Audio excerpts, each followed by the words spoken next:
With AB Boxing News. I'm here with the rising prospect, Teofimo Lopez. You already know. Champ? How's everything, man? Like a champ, man. I'm over here enjoying it right now.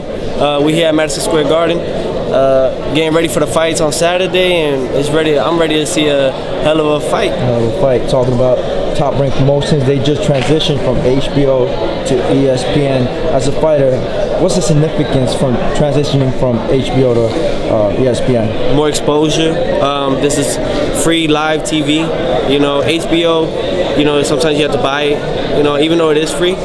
But, you know, this is straight up ESPN, and everybody goes to this. This is all about the sports right here. So definitely, it was a big move for Top Rank. They know it too, and it's a big move for us Olympians. I fight, and I'm making my ESPN debut February 3rd, 2018. So in Corpus Christi, Texas. So I'm gonna be live there, man. Everybody gets to see Teofimo Lopez and what he's all about. You know, I don't know if it's true, but I think you sparred both Rigo and Loma? No, not Loma. I tried to spar Loma twice, and it never happened. I don't know. They said I was too tall or something at one point. I don't know what it was. But I did spar with Rigondeaux 3 times. Hell of a champion, humble dude, in and out the ring. And, you know, I was just honored to be there with him. Yeah. Well, how's it like with the sparring? Sparring was good, man. Very smart. I learned so much from him. You know, he's so sharp. You know, he got me on my toes. You know, I had to be on my toes with him. So I had to be sharp. I had to be on my A game. This is not going to be an easy fight for neither opponent, though. You know, this is going to be one that everybody's going to be like, damn, this was good. You know? You're 7-0, right? Yeah. 6 KOs. You're very known for KOs for life, you know, as Keith Thurman would say, right? Yeah. So tell us about the secret, man. What's the signature, you know? The difference between me and the other fighters and, you know, other Olympians or whatever it is, I place my punches. Of course. I pick my shots. You know, it might not look like it because I'm always going after the fighter or whatever it is, but it's all about being smart. My IQ in the ring is different, you know? When I'm in there, I do whatever I want, and however I want, whenever I want. So it's all about baiting the fighter in. You gotta know when to throw. You gotta know, like, hey, throw that jab. I want you to throw the jab. I got something for that, you know? Counter over their counter. There's a lot of things to it, you know? People think that it's just, see, a lot of things, difference is that fighters just throw punches, and whatever lands. Of course. Me, I pick my shots. Even with the body shots, I pick them. You know, they might throw a hook, but I'm getting that body. Whether they land or not, I'm tagging that body, and you're going to feel that. So in the long run, you know, that's the difference. That's where I get my pop is really, and I'm only 20, so I'm maturing. I'm starting to be a man, you know. Of course. So that is starting to come in. And imagine, you know, 20 years old, and all the knockouts I've been doing is, imagine when in a couple years from now. Something that really struck me with the Felix Diaz, Terrence Crawford event was that you said that you believed in yourself, that you was considering turning pro at 13 years old. You know, can you just tell us a little bit about that? I always, you know, I said to myself, and my father, he don't like when I say this. The amateurs was never for me, in the sense of I never had that style. You know, as an amateur, I've always had that pro-like style. You know, since 8 years old, since I, you know, started fighting. Of course, you know, I've been boxing since I was 6, but since then, you know, the style I've always had that type of shoulder roll, dip down, but we perfected it as the years gone by. 13 years old, you know, I just felt like sparring with these pros and all these different champions and whatever, it got me to the point where I'm at right now. Of course. But, you know, I made it this far in the pinnacle of amateur boxing where I made it to the Olympics.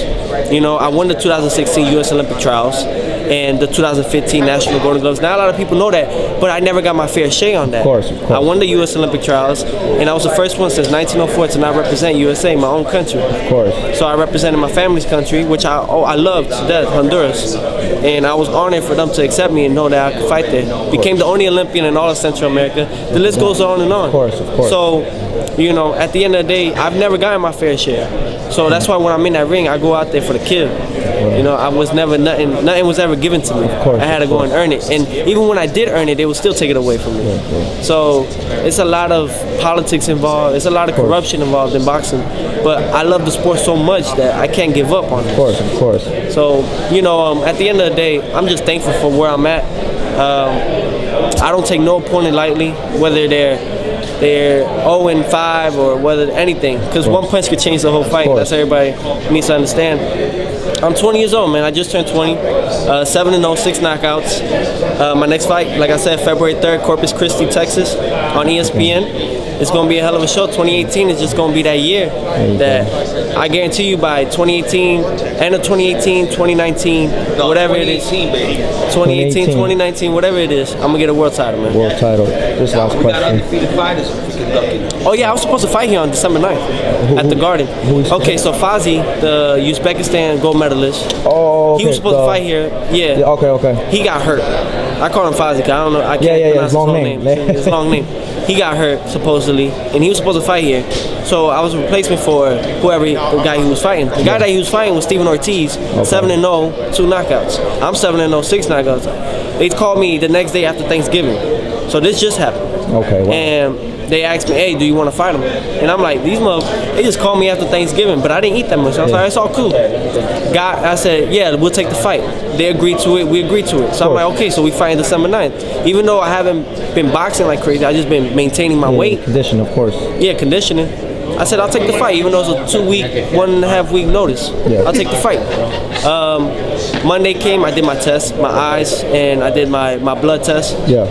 Everything came out clean. And the next day, Tuesday came, they said no. Why? So you're willing to fight the Olympic gold medalist, right? Yeah. Which is bigger, right? Yeah. When the Olympic gold medalist is like, wow, I can't believe that. But not fight Teofimo Lopez. They don't add up. They don't add up. But it shows you the difference between the Olympics and gold medal and Teofimo Lopez and the pros. Yeah. Shows a big difference. So a lot of things are coming, man. Yeah, trust me. Where can we follow you, man? You can follow me on Instagram, Snapchat, Twitter, and Facebook at Teofimo Lopez.